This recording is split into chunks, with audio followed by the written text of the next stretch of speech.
was fundamentally unable to communicate directly. The only way I could communicate was with letters. He pre-wrote generic letters and postcards that would be periodically sent to his mother during the years he would be away and unable to communicate with her. What did you say in the letters? You know, nonsense. Like stuff that, daily life, small talk and writing. I made it up. It was painful to do, but, I was ill or I fell. I had my wisdom tooth pulled. I was talking about some colleagues and on and on and on. And eventually, we changed our method of operation. And so rather than handwriting the letters, I typed them. And I left space at the end, so if there was a question to be answered, somebody else could type it in. And at the end, I left a signature. So belief in these letters to be real was encouraged that way. In 1978, Jack left for America. He took a complicated route on planes and trains through Belgrade, Rome, Vienna, and Mexico City, so no one would be able to figure out that he'd come from Moscow. He says he spent a brief time in Chicago, and then he went to New York. I landed at LaGuardia Airport and took a bus into Manhattan, and I was thinking, oh my Lord, these avenues and streets are so narrow. Fifth Avenue is not narrow. Madison Avenue is not narrow. But the buildings that line those roads are so high, it looks like they're squeezing the roadways. In Moscow, the big roads, for instance, in and out of the airport, were lined by 4 to 5 story buildings, and they appeared a lot wider. So that was my first impression. How did you set up a life for yourself? Well, the first year when I didn't have documentation, and I spent in a rather somewhat sleazy hotel, but you could blend in because nobody asked you any questions and you paid with cash. It was no problem. And I also made sure that there was no suspicion by staff. And every morning I left at a certain time, and every evening I came back to sort of feign that I had a job to go to. So I spent the days in town. And my first job, I couldn't get a really good job because I wasn't able to bring my past with me, so I couldn't just say go to university and say, I want to be an assistant professor. So I picked a bicycle messenger. So as a bike messenger, my colleagues were all transient workers. They were in and out of the job, and they didn't care to ask questions. So I spent a lot of time in the office when I was waiting for another delivery to be made, and just listening to them. Learning about baseball, learning about what they watch on television, learning about the movies, and watch them, and how they gestures and everything, and it absorbed a lot of things. What were you supposed to be doing? Okay, so there was the explicit mission, and there was the implied mission. The implied mission was to just live there and become an American, because there was concern that during the height of the war, that eventually diplomatic relations would be broken up altogether, and then the only ones left, so to speak, behind enemy lines were us illegals. Spies like Jack were called illegals by the KGB. So the explicit instructions were, well, you need to become an American and get to know as many people as you can, and find out if they, first of all, people who are maybe working in government or have an influence on government decisions, and also people that we might want to recruit. In addition to getting to know as many people as possible, Jack was also supposed to be getting his documents squared away. A driver's license, a social security card, and ultimately, and most importantly, a U.S. passport. All he had was the birth certificate for Jack Barsky, but he'd been given instructions for how to use it to get started. And the instructions didn't work. You needed to get the driver's license, you needed a birth certificate and some kind of ID that showed where you lived, with name and address. And they told me, just get a library card. So I went to the library in Brooklyn. I said, I filled out an application and said to the librarian, can I have a library card? She looked at me and says, do you have ID? Sorry, yeah, I do, but I don't have it with me. I'll come back. Now I'm caught in what they call a catch-22, so you gotta have ID to get ID. That was a dead end. I reported this back to Moscow, and they had no idea how I could get out of that quandary. And it took me a lot of research. I went into libraries and looked at all kinds of books, and I read newspaper ads, and I just tried to figure out how to get started with something that looks like an ID that has my name and address on it. And I stumbled upon it. One day I went to the Museum of Natural History, and there was a poster on the wall that says and I don't know the amount, for $70 a year you can become a member. And then there was an exhibit of the membership card, and it was a nice plastic card that had name and address on it. So I paid my $70, and I had a card.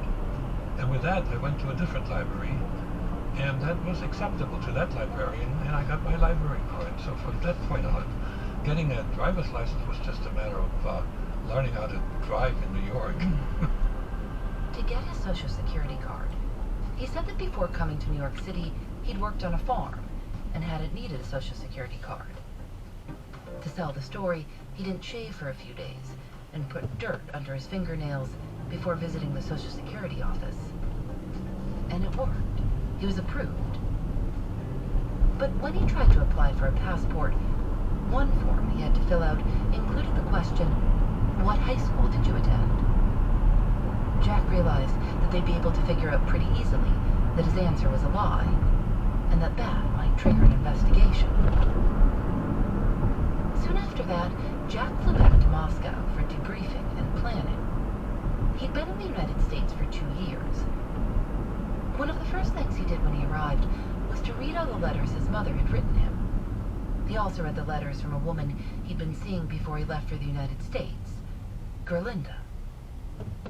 He traveled to East Germany to see her, and they decided to get married. She knew he'd be gone for several more years, but that this wouldn't last forever. Soon after Jack arrived back in the United States, he learned via shortwave transmission from Moscow that Gerlinda was pregnant. He remembers wanting to share the news with someone, but realizing there was no one he could tell. The next year, in 1981, he enrolled in college. The idea was that he might be able to make more valuable contacts with a degree. He studied management and specialized in information systems. He graduated as valedictorian of his class. He got a job as a computer programmer for an insurance company, MetLife. How often were you talking to the KGB? In person or talking? When you say talking. How often talking. were you in contact? The contact that I had while in the United States was never in person. That is misrepresented in movies and even in the Americans. There was a hard requirement that a illegal would never meet another KGB agent in the country where he operated. Too risky. So I got my instructions and answers to questions via Morse code and encrypted messages, shortwave radio, once a week. How did it And it was always the same time at 9:15 p.m. I would turn on my radio and dial the frequency. There was a specific frequency, and then listen to a call signal to understand this is really what I have to listen to, and then I wrote down the signals that were delivered. They were all just digits. This Morse code, there was never any letters because it was encrypted, and you don't. Encryption with letters is really weird. We did encryption and decryption via like some numeric operations, and that took a while. So it started 9:15. Sometimes it took me until way past midnight to decrypt the entire message. And my communication to the sender was primarily through letters with secret writing. And there were only two sheets of paper that I could put in each one of the letters. Once in a while I was asked to send reports about how American citizens react to certain big events in the world. And when I had those things to write, I mean, there's not a lot of, you can't put a lot of information onto two pieces of paper, particularly because I have to also write them in large block letters, and, I printed it. He had special pads that looked like normal notepads, but the first few pages were covered in a chemical that would transfer onto the page below it when pressed by a pencil. So he would write an innocuous-looking letter on a piece of paper, then slide it under the chemically treated paper and write his real message on top of that. And then after I was done, I put the letter into an airmail envelope, and then I had to make sure that nobody was following me. Then eventually I mailed this, I put this letter in one of those public yellow mailboxes that were everywhere, and I mailed it in a spot that was close to the fake return address I put on there. And the fake return address was always a large apartment building. So if it comes back for some reason, people would just care and would just throw it away. There were a lot of different ways that Jack made sure he wasn't being followed. So fundamentally, this is the way it worked. It is about a 3-hour travel through the city. You go from point to point to point. You walk, you take a train, the subway, you take a streetcar, you might take a taxi, and you could take a bus. And there has to be a reason for you to explain why you were there. Like you go to to a movie theater and buy a ticket, and you go and spend some time in a museum. That was one of my favorite spots, to walk around in a museum or in a department store, because in those places you can walk around and you can turn around and change direction, and you see and look at the faces of the people that might be following you. Normally, turning while you're walking in the streets, that was a no-no. That was absolutely not allowed. So, and when you're at a bus stop, see who else is standing there. Jack says that if you're being followed, it could be by a team of 7 or 8 people, and at least one of them would have to be very close. They have to see what you're doing, because the reason that they follow you is to see, what you're up to. If you're meeting somebody, or you're handing something over to somebody, or you put a signal on a wall or some stuff like that. Anything that would indicate that you're up to no good. And so, after 3 hours, I always knew that I was being followed. And when I didn't know, and you can't prove a negative, but when I didn't know when I was being followed, I reported back, I saw no signs of being followed. And I was always right. And the reason that I was so successful was my ability I had a really, really good memory for faces. And the bottom line is, if you see within 3 hours, you see that very same face twice, you know that this person is coming, they're after you. Jack says that when he had to pick up or pass along actual objects, like fake passports to travel back to Moscow, or cash when he needed it, he'd use something called a dead drop. So what you do, first of all, there's 2 people involved, but they never meet.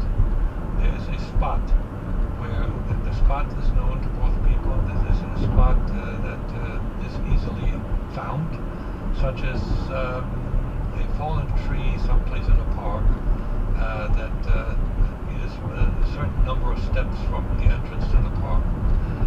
And then there's a time when the operation takes place. Our time was always 3:25 p.m. And then there's 2 other spots where the signals are placed. So now the object to be transmitted is put in the container. The KGB agents always used crushed oil cans. When I had something to transmit in a drop operation, I made rocks out of plaster of Paris. So anyway, so the operation starts with, let's say I'm putting the rock in the spot to be extracted. I drop the rock, and then I get to the spot where I put the signal says, indicates to the second person, go and get it. It's there. If that sign is not there, the person aborts he doesn't even go to the spot. And I'm hanging out in that neighborhood for a while, and then I go to the spot where he indicates that he has taken the container. And if that sign is not there, I have to go back and retrieve the container and take it with me. So communication was really awkward. And the only time I had face-to-face communication was every 2 years. I went back to Moscow for debriefing and some retraining. A couple of times they changed the algorithm for decryption on me. And some rest and relaxation. That's when I had, direct interaction. And when I was back at home, I felt like the old German again, and I would instinctively respond to my German name, and there was just no difference. And then when I came back to the United States, I was Jack Barsky again. He started seeing a woman named Penelope. One day, she confided in me. She said, I'm actually illegal in this country. And I'm thinking, I really felt for her. She'd immigrated illegally from Guyana and needed a way to stay in the country. Jack thought they could get married.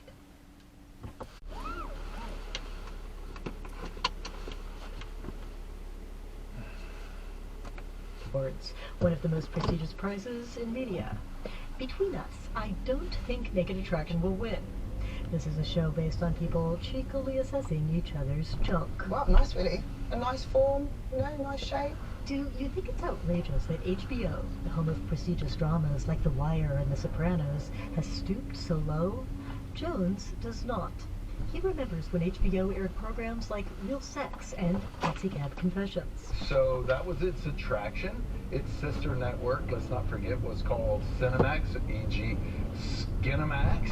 Sex has been central to why we subscribe to these channels.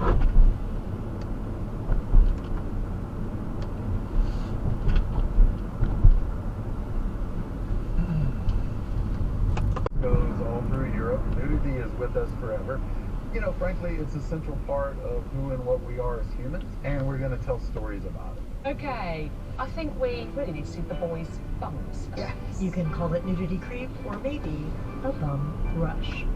Netta Ulavi, NPR News. This is NPR News. As he urges Congress to fund both causes, President Biden is trying to tie a link between the war in Ukraine and the war between Israel and Hamas. Hamas and Putin represent different threats, but they share this in common. They both want to completely annihilate a neighboring democracy, completely annihilate it. We'll look at Russian President Vladimir Putin's support for Hamas and what's behind it, and All Things Considered from NPR News. Tomorrow at 5 on 91.7 WVXU.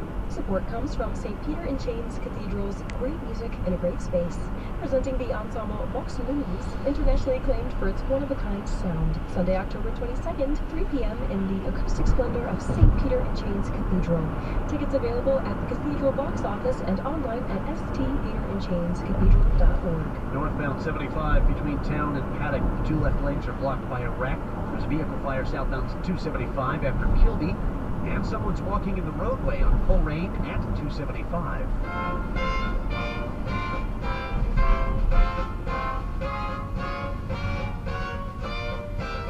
It's All Things Considered from NPR News. I'm Asma Khalid. And I'm Scott Tetra. The last few years have been a whirlwind for singer and songwriter Maddie Zahn. It is messy and ridiculous and hilarious, which is just the way to describe my year. We'll hear all about it and about her new album now that I've been here. First, the news.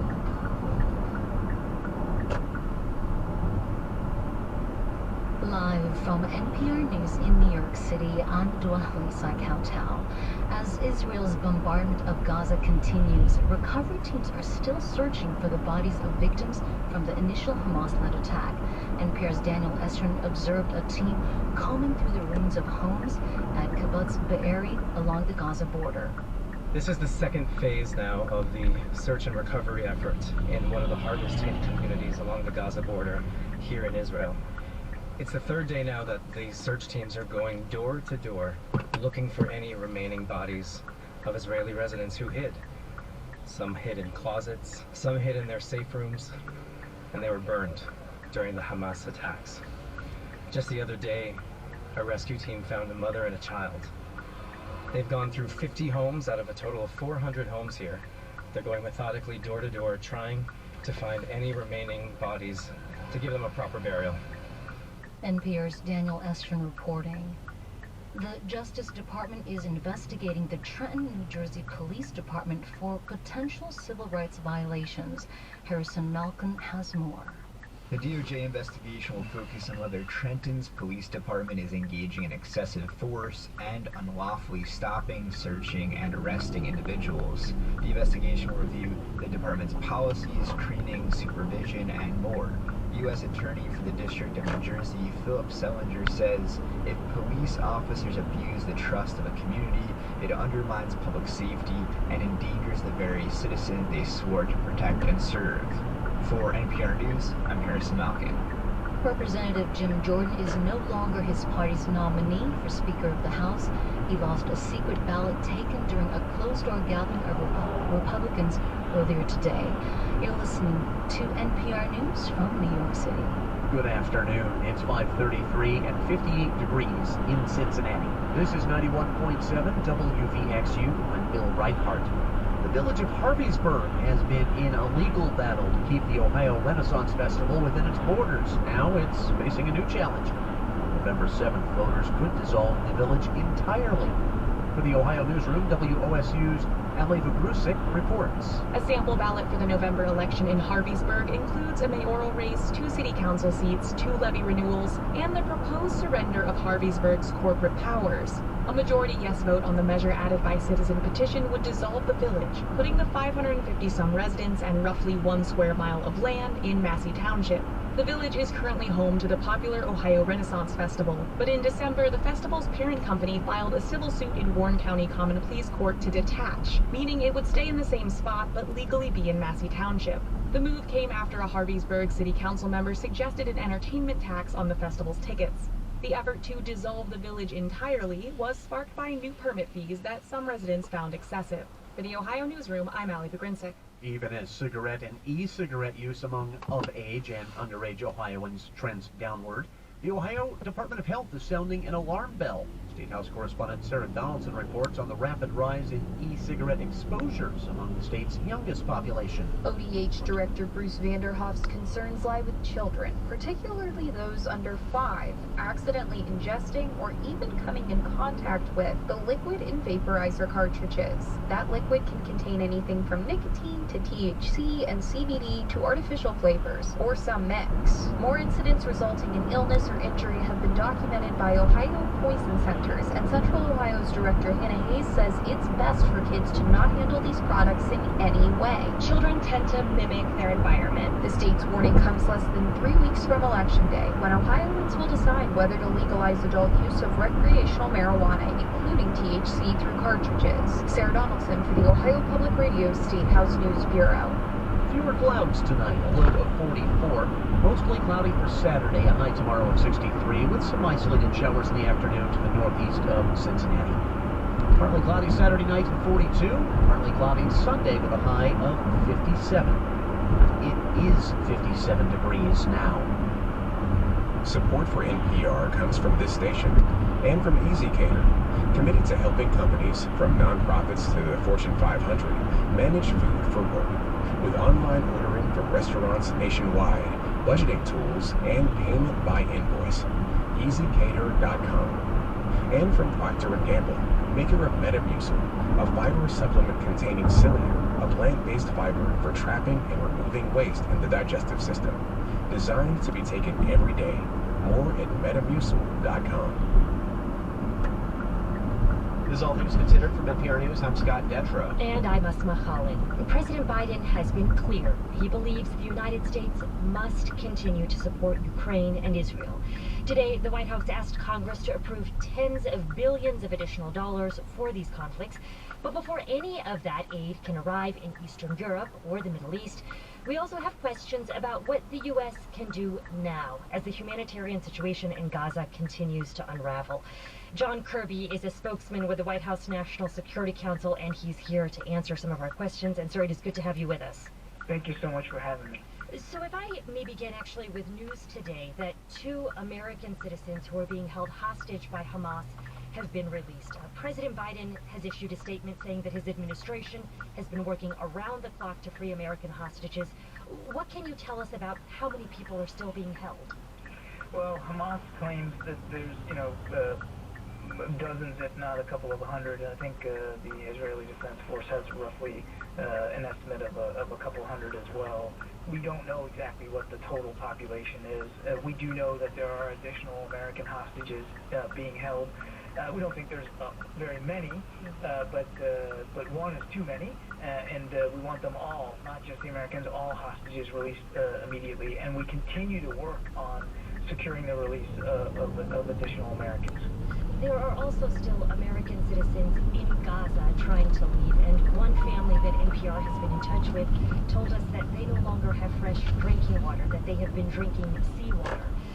So what is the timeline for families like this, American families, to be able to get out of Gaza? And we're working on that very, very hard. As you know, we've appointed a special envoy, David Satterfield. He's in the region right now, and his whole purpose is to, again, work on the humanitarian issue. That is including finding a way to get American citizens out of Gaza, get them out safely, efficiently, get them to safety. And so we are working that very.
Since the museum was founded, gender and intersectional racial inequality remain pervasive in the art world.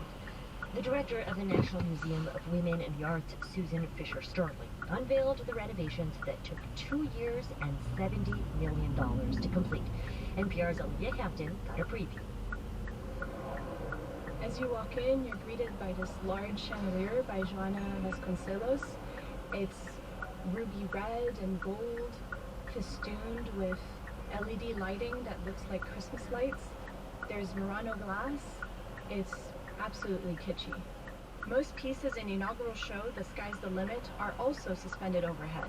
They're big and bold, like Mariah Robertson's 9, an abstract rush of color on photosensitive paper that stretches out 160 feet and folds over trapeze bars.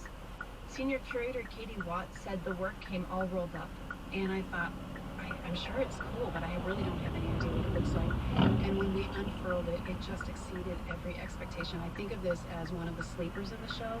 Watts says Robertson's work with light and chemicals inspired her. I think about women who have to wear a hazmat suit to make the artworks that they create. That says a lot to me, and I love that sort of physicality that's a really big part of this artwork. Another piece by India-born, New York-based Reena Banerjee fully embraces the more is more aesthetic. In keeping with its maximalist persona, the title is so long that museum staff gave it a nickname, Lady of Commerce. I see an antique chandelier from the Victorian era in India, and then painted ostrich eggs over the top of this figure that's created from kind of a wooden dress form that is embellished with a bird cage. It goes on and on and on and on. Sandra Vecchio's architecture firm has transformed a former Masonic temple that didn't allow women members. And you sort of flow from one space to the next. You also sort of see art talking to each other. Upstairs, there's a sampling of the collection that's grown from just 500 works when the museum first opened in 1987 to more than 6,000 pieces spanning 5 centuries. Here we are walking through the door. The first thing I wanted everyone to see is a gorgeous marble figure, a sculpture by the French artist Nicolas de Saint-Paul. This is a pregnant Nana, and it's over 5 feet tall. It weighs more than a ton. Other works by artists like Amy Sherwood or Sonia Clark challenge racial stereotypes, while Graciela Iturbide honors Mexican indigenous culture, and Cindy Sherman manipulates themes of identity in her photographs. This is a museum. It's also a megaphone. We're also about advocating for greater visibility, greater opportunity for women of all identities. Olivia Hampton, NPR News.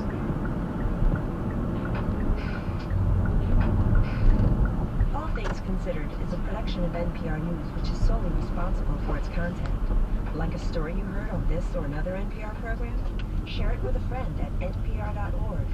While there, you can also hear stories you missed, enjoy expanded content, or connect to your favorite member station. This is NPR.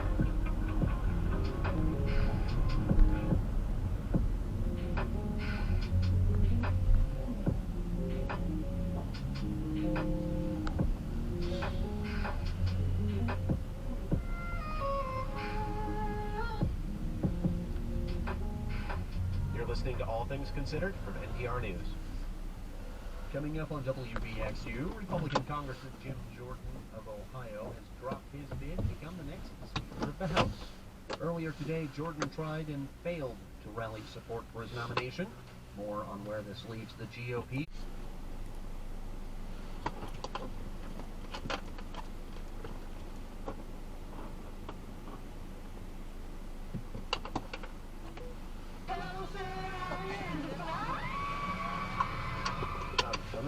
Harvey's distributor, Warner Brothers, is one of the studios that broke off contract negotiations last week. Netflix co-CEO Ted Sarandos said they had been making progress with the union. But then at the very end of our last session together, the Guild presented this new demand that kind of on top of everything broke our momentum, unfortunately. SAG-AFTRA says its revenue-sharing proposal would only cost the streamers 57 cents a year per subscriber. This week, actor George Clooney and other A-listers tried to come to the rescue, offering to pay higher union dues and to be last in line to get residuals. On Instagram yesterday, union president Fran Drescher thanked them, but said union lawyers shot down the residuals offer. So although we appreciate the effort, we are still waiting for the CEOs to return to the table. And as they wait, the Guild suggests striking members choose more generic Halloween costumes, ghosts, zombies, and spiders. Mandalita Baco, NPR News. I was working in the lab late one night, when my eyes beheld an eerie sight. For my monster from its slab began to rise, and suddenly, to my surprise, he did the monster mash. It was a graveyard smash. It caught on and... Lie, dine in only. Drink responsibly.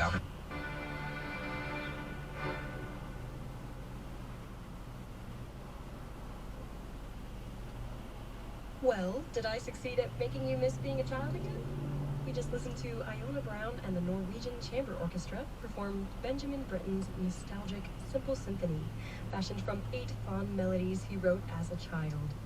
I'm Megan Lavilla. Hope you enjoyed our 6 o'clock symphony today on Classical 90.9. Support comes from the UC Center for Business Analytics, presenting Intermediate Python for Data Scientists October 31st through November 9th. Topics include control flow, writing reusable functions, model building with scikit-learn, and more. Prior Python experience required. Information at business.uc.edu/analytics-training. Hello, I'm Evans Mirages, the Harry T. Brooks Artistic Director for Cincinnati Opera. In this month, we're exploring some what-ifs. What if a certain singer had taken on repertoire or a role that seemed wonderfully suited but just never ultimately crossed their path, either because it's too heavy or it just wasn't something that was fated to be. One of my favorite what-ifs is the role of Vanessa by Samuel Barber. Now, when Barber was conceiving his first full-length opera, Vanessa, a commission from the Metropolitan Opera, his ideal was Maria Callas, the diva of the day, of course. But when it became clear that it wouldn't be Callas, this is the early to mid-1950s, the men turned to Eleanor Steber, a great and versatile American soprano, whose legacy, I'm sad to say, has all too quickly been forgotten. It's always been my opinion that if Steber had lived in this more media-saturated age, she could have been a star on the magnitude of, let's say, Renee Fleming. And Renee actually did contemplate taking on the role of Vanessa, but the plans never coalesced. She at least paid homage to her illustrious forerunner by recording Vanessa's first act aria. This is the arrival of Anatole. At least, Vanessa thinks it's Anatole. I won't go into the plot in detail, but Vanessa at this point has waited 20 years for her lover to return. She's basically trying to freeze her life in time, covered the mirrors, hoping that when Anatole returned, she would be as she was 20 years ago. Well, Anatole returns, but not Anatole. Anatole's son, also named Anatole. And therein lies the beginning of the twists and turns of this wonderful opera, Samuel Barber's first opera. Here is Renee Fleming with the Metropolitan Opera Orchestra conducted by James Lamine. He has come. Do not utter a word, Anatole.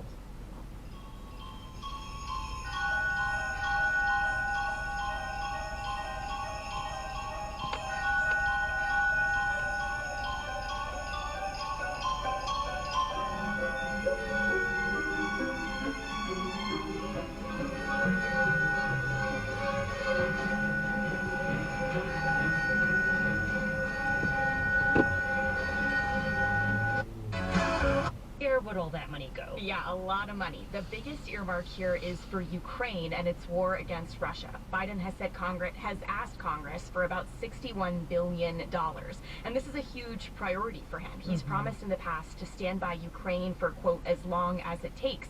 And right now, the White House has said they're running out of funding for Ukraine. So this $61 billion that will go towards weapons, equipment, and economic support is pretty important.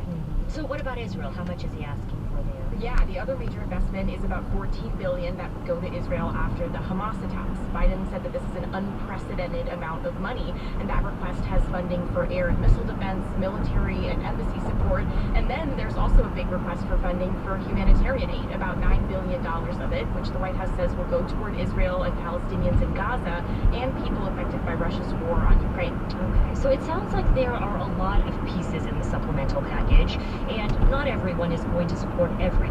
Some Republicans, for example, have been reluctant to pass additional funding for Ukraine. So the question I have for you is, how risky is it, do you think, to combine all of these asks into one package? Right, it could be a bit risky for Biden. There has definitely been some loud voices in the Republican Party who do not want to continue funding Ukraine's war against Russia. Yesterday, 9 GOP senators wrote a letter saying they were opposed to Ukraine aid being bundled with aid to Israel. So having all of this funding combined together is already becoming an issue. Okay, so given those risks, how do you see the White House getting this through? Well, the other side of this matter is that there are a lot of things in here in this supplemental package that Republicans have been asking for, namely funding for security at the southern border. About $13 billion is set aside for funding the U.S. southern border. That money is for detention facilities, more money for border agents, asylum officers, and for local governments that are trying to provide services to migrants. And White House officials were quick today to point out that, this money is what Republicans asked for. Here's Shalonda Young, who's the White House budget director. We will not be lectured by those who refuse to act. As we've said repeatedly, Congress needs to take action to provide sufficient resources for the border. Young told us that Congress has been doing a lot of talking about border security, and this is their chance to address it. And amid all of this, there's also another sweet part of the deal, too. A bunch of funding aimed at countering China's influence. So that's military funding, money for building attack submarines. The White House, in their announcement, didn't specifically mention military aid for Taiwan, but that is something that many lawmakers, including a lot of Republicans, have been supportive of. Yeah. So, Deepa, how does this fundamentally get through Congress? Because we were just hearing on the show about the problems Republicans are having selecting a new speaker for the House of Representatives, and until there is a new speaker, I don't really see the path forward on this legislation. Yeah, I mean, this is a big and immediate problem. They can't pass any bills or any funding until they have someone in that role, and right now they're stuck without a leader. In the meantime, though, Senate Majority Leader Chuck Schumer has said it's really important that the Senate move forward on passing the supplemental, even if the House is in disarray. So it's likely that passing this will take some time, especially on the House side. The White House, though, has also told Congress that they want extra funding for domestic issues like childcare and firefighter pay. So while there has been a lot of focus on national security, there's also an effort here from the White House to show that they're investing in their domestic agenda too, and we should see that request coming in a couple days, Asma. All right, NPR's Deepa Shivaram, thanks so much. Thank you. The year is 2023. Blink-182 has a new album out, and I find myself asking, what is my age again?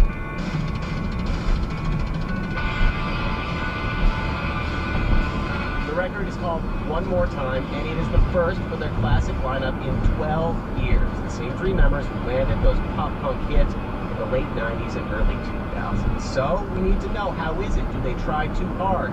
Do they get all the small things right? Stephen Thompson from NPR Music and NPR's Pop Culture Happy Hour had a listen and joins us now. Hey, Stephen. Hey, how's it going? When I think Blink-182, I think me in 1999, and to really set the late 90s motif, I had that summer dyed my hair an M&M marmalade. Wow. Which, yeah, listening to Enema of the State on my Discman, and at that point in my life, knowing every single lyric to that album. And I will say, though, as big as they were in my brain at that point in time, I have not been listening to much since. What have they been up to since the early 2000s when they were such a big deal? They've been kind of breaking up and getting back together and reforming with different lineups. And so what really stands out about this record is that it's that core lineup that fans of the band kind of know and love the best. Mark Hoppus, Tom DeLonge, and Travis Barker. And, they've been through an extraordinary amount of kind of major life experiences. Travis Barker was almost killed in a plane crash. Mark Hoppus survived cancer. They've gone through a lot of big sweeping changes, and they don't shy away from addressing that on this record.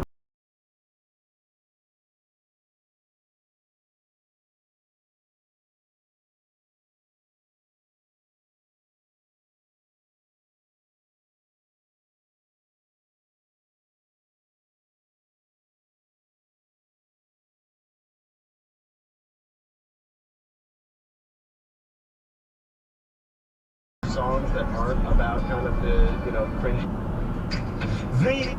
I think clients is making sure that you're poison from the same vibe. Oh, I love it and I hate it at the same. The 90s.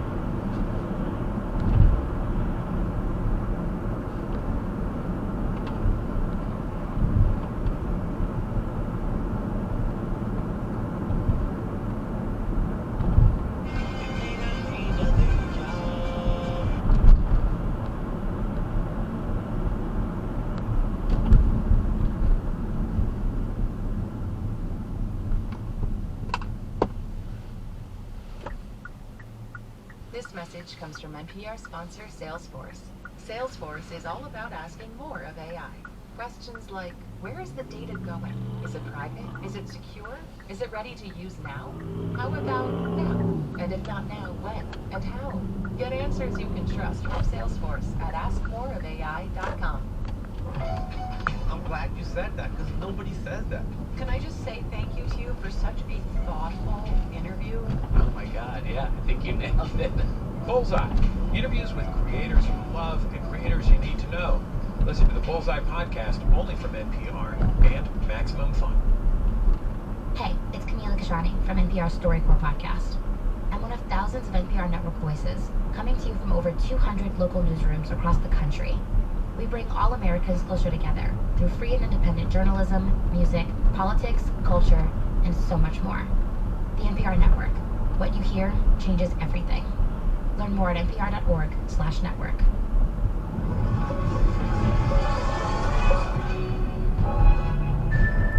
Ever since Kevin McCarthy was ousted as Speaker of the House by just 8 members of Congress, things have been pretty messy in the chamber. Republicans keep kneecapping their own candidates for Speaker, and the House is paralyzed. Many members of the caucus aren't happy. Here's Nebraska Republican Don Bacon expressing that to a CNN reporter. It hurts the country, it hurts Congress, it's hurting our party. They're putting us in a bad hole for next November. It doesn't put a swing district like yours at risk. Yeah, it does. These guys want to be in the minority. And I think they would prefer that because they can just vote no and yell and scream all the time.